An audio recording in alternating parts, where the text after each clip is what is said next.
हाँ देखो, लेट पहुंचो, ये तरीका मैं श्योर नहीं तुम्हारे लिए काम करेगा कि नहीं, बट मेरे लिए काम करता है एंड मेरे भैया के लिए भी काम किया करता था। भैया बोर्डिंग स्कूल में जाते थे मेरे, और मैं कॉलेज में रहता हूँ, ठीक है। लास्ट में क्या होता है ना, वो लोग अपने लिए तो थोड़ा सा अच्छा खाना बनाते हैं यहाँ पे, और कभी कभी वो लोग नाटक करते हैं ना कुछ कुछ चीजों को लेके। जैसे हमारे यहाँ पे अंडे रहते हैं ना, जब देते नहीं है जी भर के, वो पहले एक एक दो दो करके देंगे, ठीक है, फिर तुम खत्म करोगे, तब भी थोड़ा थोड़ा नाटक करते हैं। और कभी कभी पनीर रहता है, तो वो वहाँ पे वर्कर रहता है उनके सामने, जहाँ से लेना होता है वहाँ पे खड़ा रहता है, वो हैंड आउट करता है।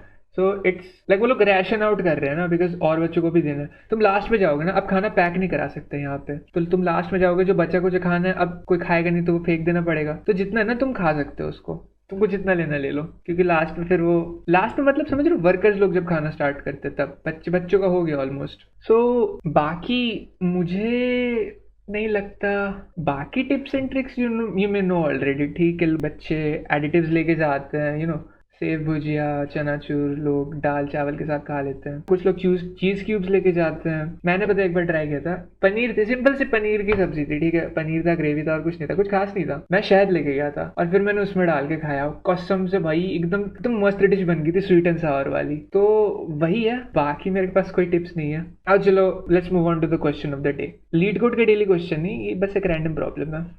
Okay, so this is the question. तुम लोग पॉज करके भी देख सकते हो, या फिर मैं क्वेश्चन का लिंक डिस्क्रिप्शन में भी दे दूंगा ना।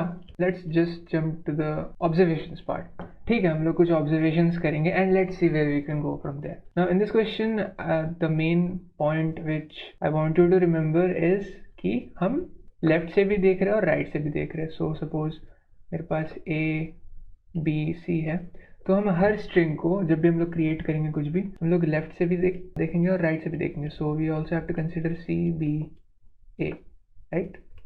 सो फॉर एग्जाम्पल लेट्स से हम लोग एक एग्जाम्पल लेते हैं जिसमें 3 कैरेक्टर्स है, A B and C, right, और हर कैरेक्टर का सिर्फ एक ही ऑकरेंस है। अब जैसा कि मैंने बोला ना, लेफ्ट से भी देखना और राइट से भी देखना। और लेक्सिकोग्राफिकली स्मॉलेस्ट का मतलब क्या होता है, जो पहला ऑकरेंस जहाँ पे वो डिफरेंट है दोनों स्ट्रिंग्स, और दोनों में से जो छोटा है वो लेक्सिकोग्राफिकली स्मॉल होता है, और हमें वही करना है, लेक्सिकोग्राफिकली स्मॉल बनाना है, right. So it make sense कि जो एजेस रहेंगे, ठीक है, लेफ्ट एज रहेगा और जो राइट एज रहेगा, हम लोग वहाँ पे छोटे छोटे एलिमेंट्स डालेंगे। तो सबसे छोटा ए है, उसको एक एज में डाल दिया, और सबसे छोटा उसके बाद बी है तो उसको राइट साइड के एज पे डाल दिया, और या कॉर्नर बोल सकते हो, और फिर बीच में सी को डाल दिया। So this becomes the lexicographically smallest. तुम परम्यूटेशंस लेके देख सकते हो सारे के सारे। नाउ व्हाट इफ डी भी होता है, चलो ठीक है, डी को भी लेके देख लेते हैं। हाँ, एक ए लेफ्ट कोने में, बी राइट कोने में। अब सी और डी को बीच में कहाँ पे रखूँ, मैं ऐसे रखूँ या फिर मैं ऐसे रखूँ, ये कंफ्यूजन हो सकती है तुम्हें। सो लेट्स से अब लेफ्ट राइट दोनों से जो मैं देख रहा हूँ, ए वाला जो साइड है, ठीक है, ए बी वाला जो साइड है, सपोज ए और बी आ गया ना, ठीक है। तो यहाँ पे अब इस साइड से अगर मैं देखूंगा तो ये लेक्सिकोग्राफिकली छोटा ही होगा ना, अगर कंपेयर टू मैं राइट वाले से देखूंगा, क्योंकि राइट वाले में सबसे पहले बी आ रहा है, यहाँ पे सबसे पहले ए आ रहा है, और हम लोग को क्या करना है, दोनों को कंसिडर करना है, और दोनों में से जो सबसे बड़ा है, टी मैक्स है, उसको लेना है, ठीक है। सो अब हमें इसी को कंसिडर करना होगा बिकॉज ये बड़ा है। और इधर पे अगर मैं डी पुट कर देता हूँ तो सबसे पहले डी आ जाएगा, and it's like it becomes bigger compare to अगर मैं सपोज सी पुट करता, ठीक है। तो सी डी से छोटा है, तो यहाँ पे सी आना चाहिए बी के बाद, इस तरफ से देखूँ तो। सो इट मेक सेंस कि डी में यहाँ पे पुट करूंगा, तो इससे पता क्या चलता है, मैं डी यहाँ पे पुट करना, सी यहाँ पे पुट करना। तुम कॉम्बिनेशन ट्राई करके देख सकते हो, यही आएगा सबसे लेक्सिकोग्राफिकली छोटा। अब तुम ध्यान से देखो तो सबसे छोटा एलिमेंट मैं पुट कर रहा हूँ लेफ्ट में, and then descending order D C B, right. पहले भी सी बी था, फिर डी सी बी था, बचे कुछ एलिमेंट्स को। तो ये एक केस बन गया तुम्हारा, जब सारे एलिमेंट्स के एक एक ऑकरेंस होता है। तो इसको केस नंबर 1 में लिख देता हूँ।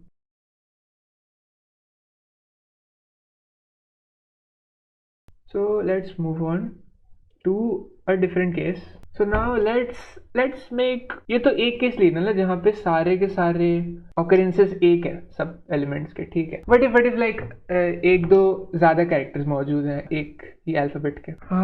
सो लेट्स से सबसे छोटे एलिमेंट को कॉपी कर लेते हैं और 2-3 बार। लेट्स से ए 2-3 होते हैं हमारे पास और ज्यादा। कंप्यूटर जी एज लाइए। ग्रेट। सो अब हमारे पास आ गए हैं 2 और एज। अब इनका क्या करें, अब मेरे पास 3 एज है, डी है, बी है, सी है। We are just making observations now. हम लोग क्वेश्चन को कैसे सॉल्व कर रहे हैं वो नहीं देख रहे हैं। सो अब जैसे कि मैंने कहा था पिछले बार कि लेक्सिकोग्राफिकली स्मॉलेस्ट लेफ्ट राइट देख रहे हैं, तो सबसे छोटे छोटे एलिमेंट्स को कॉर्नर्स में रखना होगा। अब यहाँ पे क्या, मैं यहाँ पे तो पहले सब सेकंड छोटा एलिमेंट बी था, यहाँ पे तो सेकंड छोटा एलिमेंट ए ही है, तो ए को मैं कॉर्नर्स पे रख देता हूँ, ठीक है। और ये एक इंडिपेंडेंट केस बन गया जो पहले हमने देखा था, ये वही बन गया, A D C and B, right. ये अपने में एक इंडिपेंडेंट केस हो गया।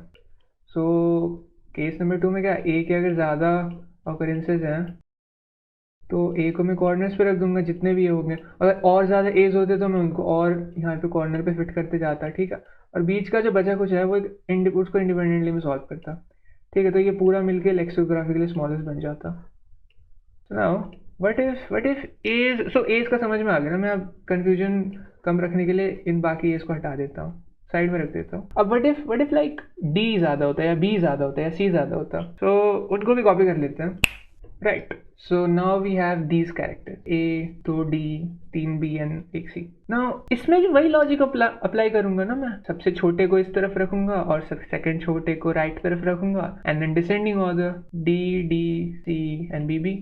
तुम सारे परम्यूटेशन ट्राई करके देख सकते हो, यही सबसे छोटा होगा, ठीक है। लेफ्ट राइट दोनों देख रहा हूँ मैं, याद रखना। नाउ क्वेश्चन ऑलमोस्ट सॉल्व हो चुका है, बस एक छोटा सा एज केस है इस अप्रोच में, जहाँ पे मैं सबसे छोटे को लेफ्ट में रख रहा हूँ और सेकंड स्मॉलेस्ट को राइट में रख रहा हूँ। व्हाट इफ लाइक सिर्फ ए और बी ही है, व्हाट इफ डी नहीं है, ठीक है। तो what if D C D हटा दो, मतलब दो ही सिर्फ एलिमेंट्स बच रहे हैं, ए बी एंड बी, ठीक है। सपोज दो बी को भी हटा दो, सिर्फ ए और बी अगर रहते ना, तो मैं सिर्फ ऐसे ए बी भी रख सकते हैं या फिर बी ए भी रख सकता हूँ। लेफ्ट राइट लेफ्ट सिमेट्रिक ही है काइंड ऑफ, है ना। ए बी लोगे तो बी ए और ए बी दोनों कंसिडर हो जाएगा, बी ए लोगे तो ए बी ए दोनों कंसिडर हो जाएगा ना। बट इफ एक और बी होता, ठीक है। सो पुराने वाले अप्रोच से हमारा आंसर क्या बन रहा है, ए को मैं एक कोने में रखूंगा एंड देन बी को एक कोने में रखूंगा, राइट। और फिर जो बचा कुछ एलिमेंट है जो कि बी ही है, सिर्फ एक बी है, उसको बीच में रख दूंगा। Now you can see this is not the smallest because B A B इससे बेटर आंसर है, राइट। सो ये गलत क्यों दे रहा है, गलत इसलिए दे रहा है बिकॉज यू नो तुम, तो नाउ अगर तुम, जो कि हमने ड्रॉ करके देखा है, यहाँ पे बना के देखा है, नॉट ड्रॉ, बी बी ए अगर तुम कंसिडर कर रहे हो, तो अगर तुम लेफ्ट से कंसिडर करोगे ना तो भी सबसे पहला और आखिरी एलिमेंट बी ही आ रहा है, और अगर तुम राइट से कंसिडर कर रहे हो तो भी सबसे पहला और आखिरी एलिमेंट बी ही आ रहा है। सो this is a special scenario जहाँ पे अगर मैं बी को एजेस पे रखता हूँ, बिकॉज दोनों लाइक ये, इससे अगर तुम पहली वाली अप्रोच भी लगाओ ना कि मैं छोटे छोटे एलिमेंट्स को कोने में रख रहा हूँ, देखो कंसिडर तो हम लोग बी वाले करेंगे बिकॉज बी वाला टी मैक्स दे रहा है, तो यहाँ पे भी बी ही आ रहा है ना, दोनों तरफ बी ही आ रहा है। सो ए वाला तो कंसिडर कर ही नहीं रहे हम लोग। आई होप तुम लोग को थोड़ा सा समझ में आ रहा होगा ये, लाइक थोड़ा सोच के देखो, और फिर हम लोग ए बीच में रख देते हैं, तो ये पूरा का पूरा बेस्ट आंसर बन जाता है इसके लिए। तो इस केस में हम लोग को वही करना है, अगर मान लो सेकंड लास्ट एलिमेंट पे है हम लोग इंडिपेंडेंटली, जैसे मैंने बोला ना हम लोग इंडिपेंडेंटली सॉल्व करते जा रहे हैं, कोने कोने में प्लेस करते करते। अगर ऐसा सीन आ रहा है कि सपोज मान लो 3 भी होते हैं, ठीक है, तो दो ही एलिमेंट बच रहे और सेकंड लास्ट एलिमेंट एक से ज़्यादा है या फिर एक भी है, तो बीच में सबसे छोटे वाले को रखना है और बाकियों को कोने में रख देना। ये बी में ऐसे भी रख सकते हो, ऐसे भी रख सकते हो, सेम आंसर आएगा। So that's what I have to do. So बस 3 केसेस बन रहे हैं। So what we can do is we can iterate from सबसे छोटा एलिमेंट अवेलेबल टू सबसे बड़ा वाला element available, and then you can test the cases, ठीक है। अगर करंट एलिमेंट की फ्रीक्वेंसी जो है वो एक से ज़्यादा है, देन तुम केस 2 वाला एल्गोरिथम फॉलो करो, ठीक है, कोने कोने में प्लेस करते जाओ और बचे कुछ को इंडिपेंडेंटली ट्रीट करो। एंड देन अगर सिंगल फ्रीक्वेंसी है देन 2 केसेस बनते, एक तुम्हारा केस बना और एक तुम्हारा एज केस कि तुम सेकंड लास्ट एलिमेंट पे हो, and then you can do whatever I told you to do, ठीक है। इसका कोड मैंने डिस्क्रिप्शन में लिंक दे रखा है, it's pretty self explanatory. So that's it.